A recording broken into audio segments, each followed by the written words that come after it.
ஒரு சில பேருக்கு உடம்புல பலம் என்பது இருக்கும், ஆனால் புத்திர் பலம் என்பது இருக்காது. ஒரு சில பேர் அறிவாளியாக இருப்பார்கள், ஆனால் அவர்களுக்கு உடம்பிலே வலு என்பது இருக்காது. இது இரண்டும் சேரப்பெற்ற ஒரு உருவம் எதுன்னு சொல்லி பார்த்தோம்னா அது ஆஞ்சநேய சுவாமி தான். அவருக்கு உடலிலும் பலம் என்பது உண்டு, புத்திர் பலம் என்பதும் உண்டு. சரியாக பிரசன்ஸ் ஆஃப் மைண்ட்னு சொல்றோம் இல்லையா, அந்த நேரத்தில் எப்படி பேச வேண்டும் என்பதை குறிப்பிட்ட அந்த வார்த்தைகளின் மூலமாகவே சொல்லின் செல்வராகவே திகழ்ந்தவர் தான் இந்த ஹனுமான் என்பதை நாம் படித்திருக்கிறோம் அல்லவா.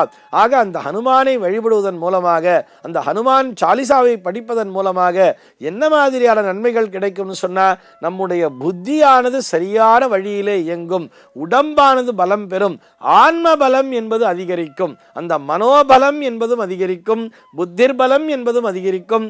நாம் செய்கின்ற செயல்களிலே இதன் மூலமாக தெளிவான வெற்றியினை, சரியான பாதையிலே பயணித்து அந்த இலக்கினை அடையக்கூடிய தன்மையை இந்த ஹனுமான் சாலிசாவானது கொடுத்துவிடும். அதனால்தான் நம்ம எல்லாருக்குமே என்ன ஒரு அட்வைஸ் கொடுப்போம்னு சொன்னா, இந்த பிள்ளைகள், அதாவது பள்ளிக்கூட பிள்ளைகளாகட்டும், இது போக அந்த தொழிலே இப்போ முன்னேறணும்னு சொல்லி உழைச்சிட்டே இருப்பா தெரியுமா, இந்த யங்ஸ்டர்ஸுக்கு தான் சொல்றோம், யங் சாப்புக்கு சொல்றோம். ரொம்ப சுறுசுறுப்பா பயணிச்சுட்டு இருப்பா, ரொம்ப வேகமா வேற செயல்பட்டு கொண்டிருப்பார்கள்.